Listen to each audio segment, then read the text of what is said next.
ആസിഫിനെ നോക്കി കാരവൺ ചെന്നാൽ ആസിഫ് അവിടെ ഉണ്ടാവില്ല. എവിടെയായിരിക്കും? അവിടുന്ന് 1/2 കിലോമീറ്ററേ ഉള്ളൂ സൂര്യൻ.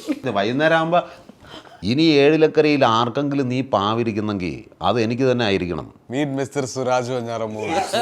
നമുക്ക് ഇന്ത്യ എന്ന് പറയുമ്പോൾ മഹാത്മാഗാന്ധി ഓർമ്മ വരുന്ന പോലെയാണ് വെഞ്ഞാറമ്മൂട് എന്ന് പറയുമ്പോൾ സുരാജേട്ടൻ ഓർമ്മ വരുന്നത്. ഇത് ഭയങ്കര റീച്ചുള്ള ഒരു പ്രോഗ്രാമാണ്. ഇതിൽ വന്നിരുന്നിട്ട് എന്തിനാ അത് പറഞ്ഞത്? ഒരു ഷോട്ട് കഴിഞ്ഞിട്ട് ഞാൻ ഈ കാരവനിലേക്ക് നടന്നു പോകുന്ന സമയത്ത് ഒരാള് ചേട്ടാ ആസിഫ് അലി വെഗില്ലാണ്ട് പോണു. കേട്ടാ ബെൻസ് കാറിൽ വരുന്ന കുട്ടപ്പൻ. ചിലപ്പോൾ നമ്മുടെ അടുത്ത് നിന്നിട്ടായിരിക്കും ചോദിക്കുന്നത് ഇത് ആസിഫൊക്കെ എവിടെയാ? വെറും തങ്കപ്പനല്ല, പൊന്തപ്പനാണ് പൊന്തപ്പൻ.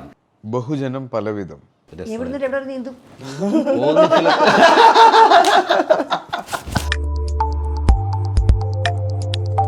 അഡിയോസ് അമീഗോസ് വഴി രണ്ടുപേരും ഭയങ്കര അടുത്തില്ലേ? മുമ്പേ എടുത്തു. ഈ സിനിമ ഷൂട്ടിങ്ങിനെ കുറിച്ച് ഞാൻ കുറേ വിശേഷങ്ങൾ കേട്ടു. അപ്പോൾ ആദ്യം തന്നെ ഇതിലേക്ക് എത്താനായിട്ട് സുരാജ് പറഞ്ഞു അത്ര ആദ്യം തന്നെ ഈ കഥ കേട്ടിട്ട് 7 ദിവസം കഴിഞ്ഞ് തുടങ്ങാം എന്ന് പറഞ്ഞത്രേ. അത് ശരിയാണോ? ശരിയാണ്. എന്താ കാരണം? എന്നെ അത്രയും അത് ഹോണ്ട് ചെയ്തു ആ സിനിമ. കാരണം ഈ കഥാപാത്രം ഞങ്ങളുടെ നാട്ടിലും ഉണ്ട്, ലോകത്തെവിടെയും ഈ കഥാപാത്രങ്ങളുണ്ട്. എല്ലാവർക്കും റിലേറ്റ് ചെയ്യാൻ പറ്റുന്ന കഥാപാത്രങ്ങളാണ്, സിറ്റുവേഷൻസ് ആണ്. ഇതിലൂടെയൊക്കെ ഒരു പ്രാവശ്യമെങ്കിലും യാത്ര ചെയ്യാത്ത ആൾക്കാരുണ്ടാവില്ല, അല്ലെങ്കിൽ ഇങ്ങനെയുള്ള സിറ്റുവേഷൻസ് അഭിമുഖീകരിക്കാത്ത ഒരു മലയാളികളും ഉണ്ടാവില്ല എന്നാണ് ഞാൻ വിശ്വസിക്കുന്നത്. വീട്ടിനകത്ത് മാത്രം ഒറ്റയ്ക്ക് താമസിക്കുന്ന ആൾ ചിലപ്പോൾ ഇത് എൻജോയ് ചെയ്യണമെന്നില്ല. ഇങ്ങനെ ആരുമില്ല ഇതൊക്കെ എന്തോന്നു ഇങ്ങനെയൊക്കെ പറ്റുമെന്ന്. പക്ഷെ വീട്ടിൽ നിന്ന് പുറത്തിറക്കുന്ന എല്ലാവർക്കും റിലേറ്റ് ചെയ്യാൻ പറ്റുന്ന കട്ടപ്പനയാണല്ലേ ക്യാരക്ടർ? ഞാൻ ഇടുക്കിക്കാരൻ. പറവൂരുന്നു അല്ലേ? ഭാഷ പഠിക്കാൻ ബുദ്ധിമുട്ടുണ്ടായോ? ഭാഷ പഠിക്കാൻ ബുദ്ധിമുട്ടുണ്ടായിരുന്നു. കാര്യം ഞാൻ നോർമലി സംസാരിക്കുന്ന രീതിയിൽ നിന്ന് മാറി വേറൊരു ക്യാരക്ടറും വേറൊരു സംസാര രീതി എന്ന് പറയുമ്പോൾ അതിന്റെ ഒരു എഫേർട്ട് ഉണ്ടായിരുന്നു. പിന്നെ ഒട്ടും ഷൂട്ടിംഗ് ഫ്രണ്ട്ലി ആയ ഒരു അറ്റ്മോസ്ഫിയറിലല്ല ഈ സിനിമ ഷൂട്ട് ചെയ്തത്. കേരളത്തിൽ ഏറ്റവും കൂടുതൽ ചൂട് രേഖപ്പെടുത്തിയ കൊച്ചിയില് ഇല്ലെങ്കിൽ കൊല്ലത്ത് ചൂട് രേഖപ്പെടുത്തിയ 44 അല്ലേ? ആ സമയത്ത് ഞങ്ങൾ ഷൂട്ട് ചെയ്തുകൊണ്ടിരിക്കും. അവിടുന്ന് 1/2 കിലോമീറ്ററേ ഉള്ളൂ സൂര്യൻ, കൊല്ലത്തുനിന്ന്. ആ സ്ഥലത്തു നിന്നാണ് നമ്മൾ ഷൂട്ട് ചെയ്തിട്ട് വന്നത്. ഇത് ഷൂട്ടിംഗ് തുടങ്ങിയത് വൈറ്റ്ല ഹബിലായിരുന്നു. വൈറ്റ്ല ഹബില് നമുക്ക് രാവിലെ ബസ് കയറാൻ തന്നെ പോകാൻ പറ്റില്ല, അത്ര തിരക്കുള്ള സ്ഥലമാണ്. അവിടെ ഒരു ഷൂട്ടിംഗ് എന്ന് വെച്ച് കഴിഞ്ഞാൽ എന്തായിരിക്കും അവസ്ഥ എന്ന് അറിയാം. പക്ഷെ വൈറ്റ്ല ഹബിൽ നിങ്ങൾ നിൽക്കുമ്പോൾ പലരും ഇവിടെ ആസിഫ് അലി വന്നിട്ടില്ല, അത് കേൾക്കട്ടെ. അത് ഭയങ്കര രസമുള്ള ഒരു എക്സ്പീരിയൻസ് ആയിരുന്നു. ഞാനത് കുറെ സ്ഥലത്ത് പറഞ്ഞു. ആദ്യം കിട്ടുന്ന ഒരു ഫീഡ്ബാക്ക് എന്ന് പറഞ്ഞാൽ ഞാൻ ഇറങ്ങി ഒരു ഷോട്ട് കഴിഞ്ഞിട്ട് ഞാൻ ഈ കാരവനിലേക്ക് നടന്നു പോകുന്ന സമയത്ത് ഒരാള് ചേട്ടാ ആസിഫ് അലി വെഗില്ലാണ്ട് പോണു എന്ന് പറഞ്ഞു. അപ്പൊ ആളുകൾക്ക് ഉള്ളില് കാര്യം ആ ലുക്ക് അത്ര ഒറിജിനലാണ്, വിഗ് മാറ്റിക്കഴിഞ്ഞാൽ എങ്ങനെ ഇരിക്കും എന്നൊക്കെ ഒരു തോന്നൽ ഉണ്ടായേക്കാം. അപ്പൊ അത് മുതൽ ആ ക്യാരക്ടർ നമ്മളിങ്ങനെ ഒരു വേഷം ചെയ്യുമ്പോൾ അതൊരു ഫാൻസി ഡ്രസ് ആവാൻ പാടില്ല, അതിനൊരു ഏജ് കെട്ടിൽ ഫീൽ ചെയ്യാൻ പാടില്ല. അപ്പൊ അത് ഭയങ്കര ഒറിജിനൽ ആണ് എന്നുള്ളത് ഈ പറഞ്ഞപ്പോ എനിക്ക് മനസ്സിലായി. പിന്നെ പല സമയത്തും ഞങ്ങൾ ഷൂട്ട് ചെയ്യുമ്പോൾ അപ്പുറത്തെ ലൈറ്റിങ്ങും ക്യാമറയും ബഹളവും ഒക്കെ നിൽക്കുന്നു. അപ്പൊ ആളുകൾ ഷൂട്ടിംഗ് കാണാൻ അവിടെ ആരൊക്കെ ഉണ്ടെന്ന് ഇങ്ങനെ നോക്കുന്നുണ്ട്. ഞാനും സുരാട്ടിന്റെ സൈഡിൽ നിന്ന് വർത്താനം പറഞ്ഞുകൊണ്ടിരിക്കുന്നുണ്ട്. നമ്മളെ രണ്ടുപേരെ ആർക്കും മനസ്സിലാവുന്നില്ല. ഒരു ഫാമിലി വന്ന് പറഞ്ഞു ഇവരെ സുരാജിന്റെ ഇവിടെ ആരും കാണാനില്ലോ. അത് നമുക്ക് കിട്ടിയ ഏറ്റവും വലിയ പ്ലസ് പോയിന്റ് ആണ്. മാത്രമല്ല ഒരുപാട് ആൾക്കാർ ഇങ്ങനെ വന്നിറങ്ങുന്നതല്ല, അവരുടേതായിട്ടുള്ള വിഷമങ്ങൾ ഇതില്ല. അതുകൊണ്ട് ഇത് കൂടുതൽ മൈൻഡ് ഇല്ല. എന്നാലും ഷൂട്ട് നടക്കുമ്പോൾ ഒന്നും നോക്കുമല്ലോ ഇതിൽ ആരാ യവനാന്ന്. ചിലപ്പോൾ നമ്മുടെ അടുത്ത് നിന്നിട്ടായിരിക്കും ചോദിക്കുന്നത് ഇത് ആസിഫൊക്കെ എവിടെയാണ്? നിങ്ങൾ രണ്ടുപേരുടെയും ഒരുപാട് ഒരു സീനിൽ, അതായത് 10-74 സീനുള്ള ഈ സിനിമയിൽ എല്ലാ സീനിലും നിങ്ങളുണ്ട് അല്ലേ? എല്ലാ സീനിലും ഉണ്ട്. ഈ സമീപകാലത്ത് ഇറങ്ങിയ സിനിമകളിൽ ഏറ്റവും കൂടുതൽ വാ നിറച്ച് ഡയലോഗ് പറഞ്ഞ ഞാൻ ഇതിലായിരിക്കും. വാ നിറച്ച് വൈകുന്നേരം ആകുമ്പോ ഇങ്ങനെ വന്നിരിപ്പാന്ന് വയ്യ. ഡയലോഗ് അത് ഭയങ്കര ഡിമാൻഡ് ചെയ്യുന്നുണ്ട്. നമ്മള് രണ്ടുപേരും സംസാരത്തിലൂടെയാണ് കാര്യങ്ങൾ കമ്മ്യൂണിക്കേറ്റ് നടത്തിയെടുക്കുന്നത്. അപ്പൊ അതിങ്ങനെ കൗണ്ടറുകൾ ഉണ്ട്. പക്ഷെ ആ സിനിമ കാണുമ്പോ തന്നെ അറിയാലോ ഞാനിങ്ങനെ കലവരക്കാ നിൽക്കുന്നതാണ്. അപ്പം പല സമയത്തും സുരാജേട്ടൻ മിണ്ടാതെ എന്നെ ഒരു ശല്യമായിട്ട്, അതായത് ശല്യമായിട്ട് ഫീൽ ചെയ്യണം എന്നെ, അങ്ങനെയാണ് എഴുതി വെച്ചിരിക്കുന്നത്. പക്ഷെ ഇയാളോട് ഒരു ഇഷ്ടം തോന്നണം. ഭയങ്കര തിൻ ലൈനായിരുന്നു എന്റേത്. അതെ, ഇത് പാളിപ്പോവാൻ ചാൻസ് ഉള്ള ഒരു ക്യാരക്ടേഴ്സാണ്. ക്യാരക്ടേഴ്സ് പാളിപ്പോവാൻ ചാൻസ് സുരാജ് ഇതിന് മുമ്പ് ഇങ്ങനത്തെ സാധനം ചെയ്തിട്ടില്ലേ? ഇത്തരത്തിലുള്ള ഒരു കഥാപാത്രം ചെയ്തിട്ടില്ല. എൻ്റെ വേറെ ഷെയ്ഡ്സ് ഒക്കെ ഉള്ളത് ചെയ്തിട്ടുണ്ട്. ആസിഫും അങ്ങനെ തന്നെ. ചേച്ചി ഇതിന്റെ രസം എന്ന് പറഞ്ഞാൽ നമുക്ക് സ്വിച്ച് ചെയ്താണ് ക്യാരക്ടേഴ്സ് വന്നിരിക്കുന്നത്. ഇപ്പൊ ഞാൻ ചെയ്ത ക്യാരക്ടർ ചേട്ടന് ഈസി ആയിട്ട് ചേട്ടൻ ചെയ്തിട്ടുണ്ട്, സ്റ്റേജിൽ ചെയ്തിട്ടുണ്ട്. എനിക്ക് ഒരു സംശയം ചോദിക്കണമെങ്കിൽ വേറെ ആരുടെ അടുത്തും പോകണ്ട, അടുത്തിരിക്കുന്ന ആളോട് ചോദിക്കുക ഈ ക്യാരക്ടറിനെ പറ്റിയിട്ട്. അതുപോലെ ചേട്ടൻ ചെയ്ത ക്യാരക്ടർ ഞാൻ വേറെ സിനിമകളിൽ ചെയ്തിട്ടുണ്ട്. എനിക്ക് അധികവും കിട്ടുന്നത് മറ്റേ ബോയ് നെക്സ്റ്റ് ഡോർ, ഒരു പാവം സാധാരണക്കാരൻ എന്നുള്ളതാണ്. അപ്പൊ ഇത് രണ്ടും ഞങ്ങൾക്ക് സ്വിച്ച് ചെയ്താണ് തന്നെ. നമ്മൾ രണ്ടുപേരും അധികം ചെയ്യാത്ത ക്യാരക്ടേഴ്സാണ്. അപ്പൊ അത് തന്നെ ഒരു ഭയങ്കര ചാർജ് ആയിരുന്നു. നമ്മളൊരു പുതിയ സാധനം ട്രൈ ചെയ്യുന്നു എന്നുള്ളത്. പിന്നെ ഈ സ്ക്രിപ്റ്റില് ഇതിന്റെ സ്ക്രീൻ പ്ലേയില് അജി പീറ്റർ തങ്കം എന്ന് പറഞ്ഞ കാര്യം എന്റെ ലൈഫിൽ ഏറ്റവും ഫേവറേറ്റ് ക്യാരക്ടർ സ്ലീവാച്ചൻ തങ്കം കെട്ടിയുള്ള നന്നാണ്. അപ്പൊ തങ്കം അതിനുശേഷം ഇത്രയും സമയം എടുത്തിട്ടാണ് ആ ക്യാരക്ടർ, ഈ ക്യാരക്ടറാണ് എനിക്ക് തങ്കം തരുന്ന ഡീറ്റെയിലിങ്ങിന് ഏറ്റവും ഇഷ്ടം. ഇപ്പൊ എന്റെയും ആണെങ്കിലും സുരേന്ദ്രന്റെ ആണെങ്കിലും ഈ ക്യാരക്ടേഴ്സിനെ പറ്റി തങ്കം പറഞ്ഞു തരുമ്പോൾ നമുക്ക് ഇവരെ കിട്ടും, നമുക്ക് മനസ്സിലാവും നമുക്ക് ഇവരെ എന്താണ് ഇങ്ങനെ ചെയ്യുന്നത് എന്നുള്ളത്. പിന്നെ ഇതിന്റെ സ്ക്രിപ്റ്റും ഇപ്പൊ ഈ സിനിമയുടെ നമ്മുടെ പേര് റിവീൽ ചെയ്യുന്നത് പോലും അതിനൊരു ഒരു ഭംഗിയുണ്ട്. ഭയങ്കര പ്ലേസ്മെന്റ്. ആ സിറ്റുവേഷനിൽ എത്തിയിട്ട് വരെ ചിലപ്പോൾ പേര് പോലും ചോദിക്കും. അതുവരെ പേര് ചോദിക്കും. അത് ആ സിനിമയിൽ നമുക്ക് മനസ്സിലാവില്ല. ഭയങ്കര ഈ സ്ട്രേഞ്ചേഴ്സിനെ നമ്മൾ അടുപ്പിക്കില്ലല്ലോ, പലരും മിണ്ടാതെ പോകും. നമുക്ക് നിലവിലുള്ള എത്രയൊക്കെ സുഹൃത്തുക്കൾ ഉണ്ടായിരുന്നാലും നമ്മൾ ഇതുപോലെ ജീവിതത്തിൽ എവിടെയെങ്കിലും വെച്ച് കണ്ടുമുട്ടുന്ന ഒരു മുഹൂർത്തത്തിൽ കണ്ടുമുട്ടുന്നവരായിരിക്കും ചിലപ്പോൾ വലിയ നമ്മൾ പ്രതീക്ഷിക്കാത്ത തരത്തിൽ. അപ്പോൾ മറ്റേ ഡയറക്ടർ എന്നോട് പറഞ്ഞൊരു കാര്യം വെച്ചെങ്കിൽ അദ്ദേഹം ഈ ഉണ്ട അസിസ്റ്റ് ചെയ്തു, അതിനുശേഷം കെട്ടിയോളൻ്റെ മാലാക, അതിൻ്റെ എല്ലാം പല പല ഡിഫറെൻറ്റ് ജോണറിൽ സിനിമയാണ് ഇതിലേക്ക് വരണേ. അപ്പോൾ ഒട്ടും അറിയാത്തൊരു ഇതിലേക്ക് മേഖല എത്തുമ്പോൾ നിങ്ങൾ രണ്ടുപേരും കൂടെയുള്ളൊരു ഭയങ്കര ഒരു എന്താ പറയുക നല്ല മൊമെന്റ്സ് ഉണ്ടായിരുന്നു. ഫുൾ ചിരിയായിരുന്നു സെറ്റിൽ എന്ന് പറഞ്ഞു. അപ്പോൾ ഒരു പ്രധാനമായിട്ടും ഒരു കാര്യം പറഞ്ഞാൽ വെച്ചാൽ ആസിഫിനെ നോക്കി കാരവൻ ചെന്നാൽ ആസിഫ് അവിടെ ഉണ്ടാവില്ല. എവിടെയായിരിക്കും? സുരാജേന്റെ റൂമിൽ വന്നാലോ നിങ്ങൾ എന്തോ ഒരു പ്രധാനപ്പെട്ട പറഞ്ഞത്, നിങ്ങൾ വായിൽ ബീറ്റ് ഇട്ടിട്ട് താങ്കളൊരു പാട്ട് പാടുന്നിരുന്നു. അതൊന്ന് പറയോ? അതെന്താ ആ സീനൊന്ന് പറയോ? ഏത് പാട്ടായിരുന്നത്? നമ്മുടെ ഞാൻ പറഞ്ഞുതരാം. അയ്യോ ആ പാട്ട് ഞാൻ പറഞ്ഞത് നമ്മുടെ പഴയ സിനിമ. ഓക്കെ, എന്നാലും ആ സിറ്റുവേഷൻ പറഞ്ഞത് ഏത് പാട്ടാലും വരുന്നത് അല്ല, അവിടെ ആഘോഷങ്ങൾ. കാര്യം നമ്മളെല്ലാം ഞാൻ എപ്പോഴും ചേച്ചിട്ട് പറയാറില്ലേ, ഈ സൗഹൃദങ്ങളാണ് സിനിമയ്ക്ക് കൂടെ ഞാൻ നേരത്തെ തലവനെ കണ്ടി പറയായിരുന്നു ഒരു എക്സ്ട്രാ ഭംഗി ഈ സിനിമയ്ക്ക് സൗഹൃദത്തിന് കൊടുക്കാൻ പറ്റും. അപ്പൊ നമ്മളെല്ലാവരും ഇപ്പം ജിംഷി ആയിക്കോട്ടെ, അതിന്റെ DOP ജിംഷിനെ ഞാൻ ഹണിബി മുതൽ, ഹണിബിയില് അസോസിയേറ്റ് ക്യാമറമാനാണ് ജിംഷി, അതിനുശേഷം അനുരാഗ് കരിക്കുമുള്ള ഫസ്റ്റ് ഇൻഡിപെൻഡന്റ് സിനിമ. അപ്പൊ അങ്ങനെയുള്ള എല്ലാ രീതിയിലും ജിംഷി ആയിട്ടുള്ള സൗഹൃദമുണ്ട്. നഹാസിന്റെ കൂടെ എത്രയും തങ്കം, ഞാൻ കരിക്കും വെള്ളത്തിനാണ് തങ്കത്തിനെ കാണുന്നത്. അപ്പൊ ഇപ്പൊ ഞാൻ പറഞ്ഞില്ലേ, നമ്മൾ ഈ സിനിമയുടെ ഒരു ഐഡിയോളജി തന്നെ പറയുന്നത് നമ്മൾ ഒരാളുടെ ലുക്സ് വെച്ച് ജഡ്ജ് ചെയ്യരുത് എന്നുള്ളതാണ്. അപ്പൊ അത് ജഡ്ജ്മെന്റൽ ആകാതിരിക്കും. അതിന്റെ ഏറ്റവും വലിയ എക്സാമ്പിൾ, ഞാൻ തങ്കത്തിനെ ആദ്യമായിട്ട് മീറ്റ് ചെയ്യുമ്പോൾ ഞാൻ ഇത് ആരാണെന്നുള്ള രീതിയിൽ ഞാൻ തങ്കത്തിനെ നോക്കിയിട്ടുണ്ടായിരുന്നു. നമ്മൾ കരിക്കും വെള്ളത്തിന് ഒരു ഫുൾ ടീം നിൽക്കുമ്പോൾ സൈഡിൽ നിൽക്കുന്ന ഇയാൾ ആരോ എന്ന് പറഞ്ഞിട്ട് എനിക്കൊരു ഇത് തോന്നുന്നുണ്ട്. അപ്പൊ അതിനുശേഷം തങ്കം കെട്ടിയോളന്റെ മാലാഖയുടെ കഥ പറയാൻ എൻ്റെ അടുത്ത് വരുമ്പോഴും ഇത് തങ്കമാണ് കഥ പറയാൻ പോണോന്ന് പറയുമ്പോൾ എനിക്ക് തങ്കത്തിന് ഒരു ഇടുക്കിക്കാരൻ സിനിമാ മോഹമായിട്ട് വന്ന് നിൽക്കുന്നു എന്നുള്ളതാണ്. ഇയാൾ ഇത്ര പെട്ടെന്ന് ചാടിക്കറി ഒരു സ്ക്രിപ്റ്റ് പറയാൻ വരും എന്നുള്ളത് എനിക്ക് വിശ്വസിക്കാൻ പറ്റുന്നില്ല. പക്ഷേ ഈ സ്ക്രിപ്റ്റ് പറഞ്ഞു തുടങ്ങിയപ്പോഴാണ് നമ്മൾ മനസ്സിലാക്കുന്നത് തങ്കം എന്ന് പറഞ്ഞ ആള്, തങ്കത്തിന് ഞാൻ വാൽമീകി എന്നാണ് വിളിക്കുന്നത്. കാര്യം വാൽമീകിയുടെ ഒരു യാത്രയൊക്കെ കഴിഞ്ഞാണല്ലോ ഇദ്ദേഹത്തിന് എൻലൈറ്റ്മെന്റ് ഉണ്ടാകുന്നതും എഴുതുന്നതും അല്ല. അതുപോലെയാണ് തങ്കം. തങ്കത്തിന്റെ ലൈഫ് എക്സ്പീരിയൻസ് പറയാനിരുന്ന ചേച്ചി ഒരു 10,000 സിനിമയ്ക്കുള്ള കഥയുണ്ട്. തങ്കത്തിന്റെ എല്ലാ ക്യാരക്ടേഴ്സും റൂട്ടഡ് ആവാനുള്ള കാരണം അതാണ്. ഈ മൂപ്പര് പേഴ്സണലി എക്സ്പീരിയൻസ് ചെയ്തിട്ടുള്ള ഇൻസിഡൻസിനും മീറ്റ് ചെയ്തിട്ടുള്ള ആൾക്കാരൊന്നും എടുത്തിട്ട് അതിലേക്ക് സിനിമ ആഡ് ചെയ്തിട്ടാണ് ക്യാരക്ടേഴ്സിനെ ഉണ്ടാക്കുന്നത്. പുള്ളി റിയൽ ഇൻസിഡന്റ് ഉണ്ട് കുറെ. പുള്ളിയാണ് തങ്കത്തിന്റെ കഥാപാത്രമാണ് ഞാൻ. ആണല്ലേ? ഓക്കെ. ഇതിൽ ഹ്യൂമർ ഉണ്ട് വെച്ചിട്ടുണ്ടെങ്കിൽ സുരാജ് എന്ന് പറയുമ്പോൾ നമുക്ക് ഒരുപാട് ഈ നമ്മൾ ഒരുപാട് ചിരിപ്പിച്ചിട്ടാണ്, പിന്നെ ഒരുപാട് കരയിപ്പിച്ചിട്ടുണ്ട് താങ്കൾ സ്ക്രീനിൽ കൂടെ. പിന്നെ ഇദ്ദേഹത്തിന്റെ ഇതിൽ മുഴുവനും ഈ ത്രെഡ് ഉണ്ടല്ലോ, ഈ thin thread of comedy plus, എന്നാൽ അത് ബോറാവരുത്. നിങ്ങൾക്കാണെങ്കിൽ അത്ര ഉണ്ടാവില്ലേ സിനിമയിലെ കോമഡി കണ്ട ശേഷം താങ്കൾ ഭയങ്കര സീരിയസ് ആയിട്ടുള്ള, അല്ലെങ്കിൽ സീരിയസ് അല്ല, ഒരു സാധാരണ മനുഷ്യൻ. ഇതിൽ ഇന്റർലോക്ക് ഉണ്ടായിരുന്നു എപ്പോഴെങ്കിലും? ക്യൂ ആയിട്ട് വന്നിരുന്നോ കോമിക് ഒരു എലിമെന്റ്? ഉണ്ട്. നമ്മൾ ഈ രണ്ടുപേരും കണ്ടുമുട്ടിയതിന് ശേഷം പിന്നെ ഓരോ സിറ്റുവേഷൻസും രസകരമായിട്ടുള്ള സിറ്റുവേഷൻസിലൂടെയാണ് പോകുന്നത്. നമ്മൾ രണ്ടും മാത്രമല്ല, ഇതിൽ അല്ലാതെ അനഘയുടെ കഥാപാത്രമുണ്ട്, പിന്നെ നമ്മുടെ വിനീത് തട്ടില്, റാഫി സാറ്, ഷൈൻ ടോം ചാക്കോ, അദ്ദേഹത്തിന് മറന്നുപോയി. അതെ, അങ്ങനെ ഇത്രയും പേരും ഇതിൽ വന്നു പോകുന്നുണ്ട്. പക്ഷെ എല്ലാ സീനിലും ഞങ്ങൾ രണ്ടുപേരും ഉണ്ട്. അങ്ങനെ പഴയ തരത്തിലുള്ള ഇപ്പോൾ എനിക്ക് ഇൻട്രസ്റ്റ് ഉള്ള ചില ഏരിയ ഉണ്ടല്ലോ, നമുക്ക് ഇന്ന സ്ഥലത്ത് ഒന്ന് വീണിരുന്നെങ്കിൽ അതിങ്ങനെ പോവില്ല. അപ്പോൾ ആ സമയത്ത് ഇങ്ങനെ ഞാൻ ചോദിക്കും ഡയറക്ടർ, ഒന്ന് തെന്നി അങ്ങ് വീണോട്ടാ, ഒന്ന് ഇങ്ങനെ പോയിട്ട് ചേട്ടന് കുഴപ്പമില്ലല്ലോ, എനിക്കെന്ത് കുഴപ്പം. അങ്ങനെ അത് എന്ന് വെച്ചാൽ നമുക്ക് കിട്ടുന്ന അവസരം, ആ ഹ്യൂമർ അവിടെ അത് വന്നു കഴിഞ്ഞാൽ ഇച്ചിരി കൂടെ ചിരി കിട്ടും എന്നുള്ള. നഹാസ് പറഞ്ഞൊരു കാര്യം, നിങ്ങൾ രണ്ടുപേരും അഴിച്ചു കിട്ടു, പക്ഷെ കടിഞ്ഞുണ്ടായിരുന്നു. ഇടയ്ക്കൊരു കൃത്യം മീറ്റർ അതിന്റെ തങ്കവും അല്ലെങ്കിൽ രണ്ടുപേരും വന്നിട്ട് ഇതിനൊരു ഒരു മീറ്ററുണ്ട്. നമ്മൾ സാധാരണ ഞാൻ പറഞ്ഞില്ലേ, ഈ സിനിമ ചെയ്യണമെന്ന് ആഗ്രഹം വന്നതും ഈ ഒരു ജോണർ എനിക്ക് തോന്നുന്നു സമീപകാലത്തൊന്നല്ല, മലയാള സിനിമയിൽ അങ്ങനെ വന്നിട്ടില്ല എന്നുള്ളതാണ് എനിക്ക് ആദ്യം തോന്നിയ ഒരു കൗതുകം.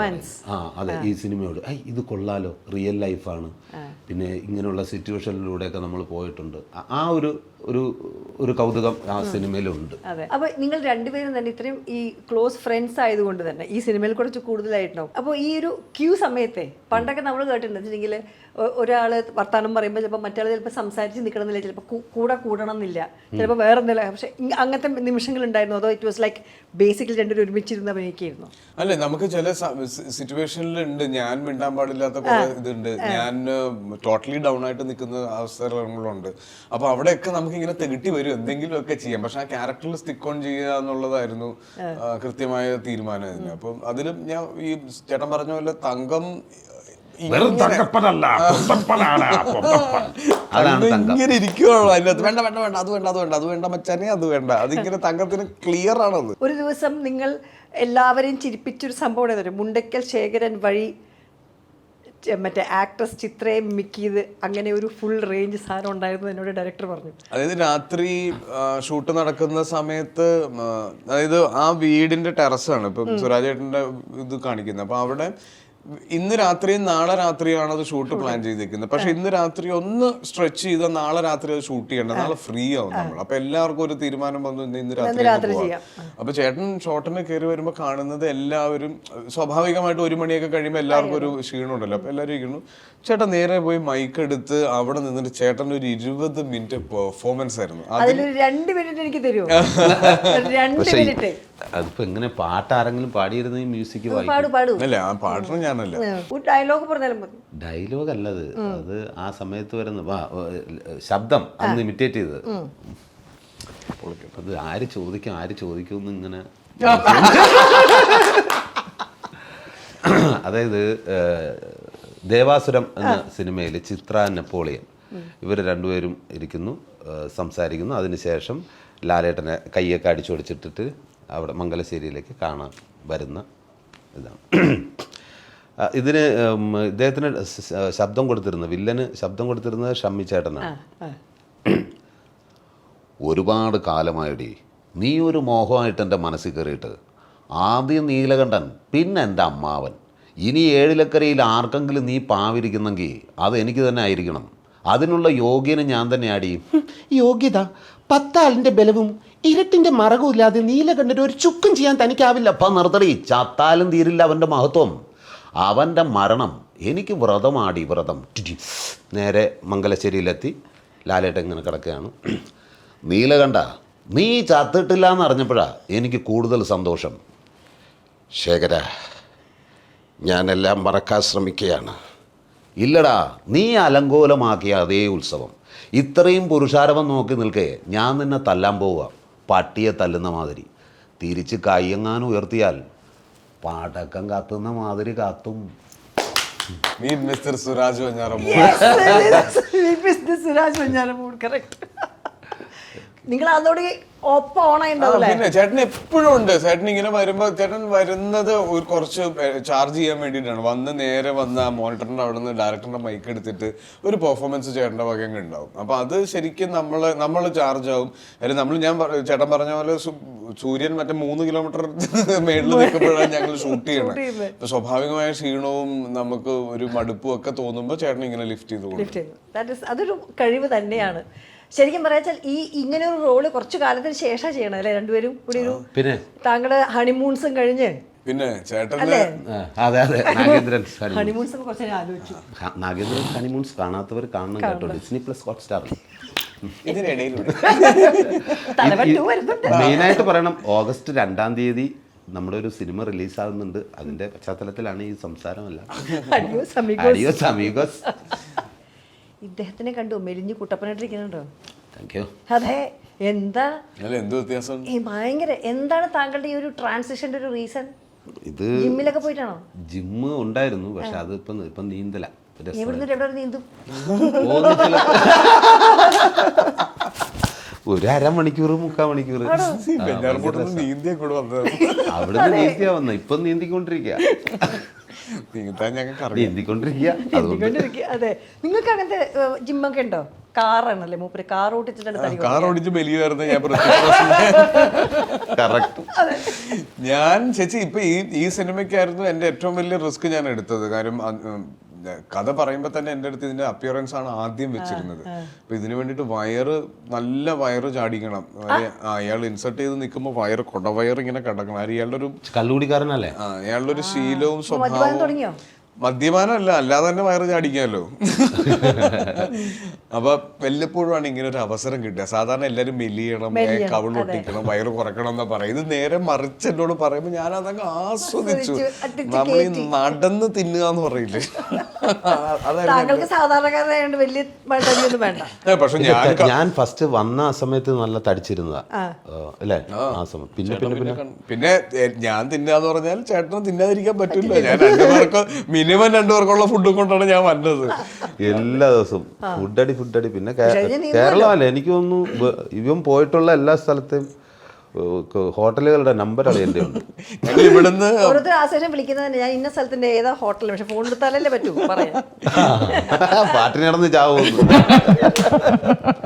ആസിഫിനെ വിളിച്ചിട്ട് നിങ്ങൾ ഇനി ഭക്ഷണം കണ്ടത് ഇൻസ്റ്റയില് സ്റ്റോറി ഇട്ടാ അത് കാണൂല. നാട്ടുകാരെല്ലാരും കണ്ട എന്നെ എന്താ പറയാ, എന്നെ അനുമോദിക്കും. ഇത് കാണൂല.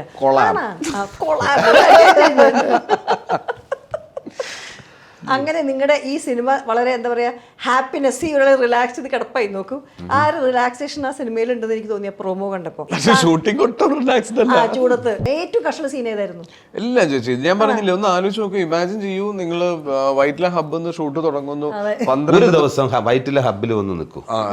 ഒരു ബസ് കയറി പോകാൻ നോക്കൂ. അത് കഴിഞ്ഞ് ഇവിടുന്ന് shift Cherthala KSRTC stand, Alappuzha KSRTC stand, Kollam KSRTC stand, Alappuzha വട്ടക്കായലിന്റെ നടുക്ക്.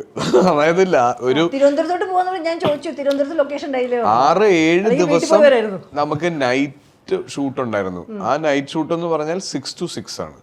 വൈകുന്നേരം 6 മണിക്ക് തുടങ്ങി പിറ്റേ ദിവസം രാവിലെ 6 മണി വരെ. അപ്പൊ നമുക്ക് ഒരു പോയിന്റ് കഴിഞ്ഞപ്പോ എല്ലാരും റിലേ ഔട്ടായി. ഉറക്കം, നമ്മൾ രാവിലത്തെ ഉറക്കം കറക്റ്റ് ആയിട്ട് വരുന്നു, അത് പൊളിഞ്ഞ് രാത്രിയാകുന്നു, വീണ്ടും തിരിയുന്നു. അത് നിങ്ങൾക്ക് ഒരാൾക്കില്ല.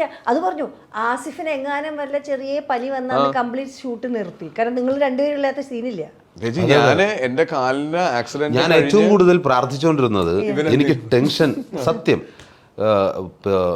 ഇവൻ ഒന്നാമത് കാല് വയ്യ, ഈ കുടിയൻ ആയിട്ട് നിൽക്കുമ്പോൾ സ്ട്രെയിറ്റ് നിൽക്കാൻ പാടില്ല, ആടണം. ഈ ദൈവമേ, ലെഗ്മെൻ്റ് ഇനി എന്തെങ്കിലും ഇത് പറ്റുമോ എന്നുള്ളൊരു ടെൻഷൻ എനിക്കുണ്ട്. അപ്പോൾ ഇത് അത്രയും സ്ട്രെയിൻ ചെയ്തൊരു കഥാപാത്രമാണ്. എനിക്കത് ഭയങ്കര കാര്യം. ഒന്ന്, ഞാൻ അത്രയും വെയിറ്റ് ഗെയിൻ ചെയ്തു. അപ്പൊ എനിക്ക് സർജറി കഴിഞ്ഞപ്പോ കാലിന് വേദന വീണ്ടും കൂടി. ബസ്സിൽ ഒരു ദിവസം ഷൂട്ട് ബ്രേക്ക് ചെയ്തു. അപ്പൊ അങ്ങനെ രസമായിരുന്നു. ഇത് വെച്ച് ഡാൻസ് ചെയ്യണം. സത്യം, ഇത് വെച്ച് എങ്ങനെയാ ഈ ഡാൻസ് കളിക്കുന്നത്? നിനക്ക് വട്ടാടാ, ഓക്കെ ആണോ നീ? ഞാൻ ഇതാ ശ്രദ്ധിക്കുന്നത്. ഒരു ദിവസം ഇതായി കഴിഞ്ഞാൽ അടുത്ത് കംപ്ലീറ്റ് പൊളി. എന്റെ മാത്രമല്ല, ഞാൻ പറഞ്ഞ എല്ലാവരുടെ പിന്നീട് എന്റെ അവസ്ഥ ആ മുടി, ആ തലയും, ആ വയറും വെച്ച് ഇനി ഒരു 3 മാസം ജീവിക്കാൻ എനിക്ക് പറ്റില്ല. ഒരു ചോദ്യം സുരാജിനോട് ചോദിക്കാനുണ്ടെങ്കിൽ എന്തായിരിക്കും? എന്തൊരു ചോദ്യം ഞാനും തിരിച്ചു ചോദിക്കണം.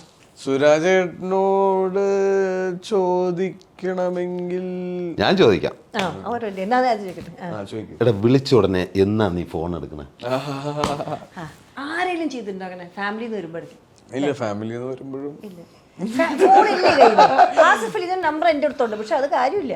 ഫോണുണ്ട് ചേച്ചി, അത് പക്ഷെ എന്താ പറഞ്ഞാൽ ഇപ്പൊ എനിക്ക് ഈ ചില സ്ഥലങ്ങളിലും നമ്മളിരിക്കുമ്പോ ഇപ്പൊ ഞാനും സുരാട്ടിനും കൂടെ റൂമിൽ വർത്താനം പറഞ്ഞുകൊണ്ടിരിക്കുന്നതാണ്, അതിന്റെ ഇടയിൽ ഒരു കോള് വരാനോ അതിന്റെ സംസാരിക്കാനോ. അതെ സുരാജ് ഒന്ന് ചെവി പിടി തിരിച്ചേ അല്ല അത് കറക്റ്റാ. എനിക്ക് തോന്നുന്നു ഫുൾ ഇൻവോൾവ് ആയിരിക്കും.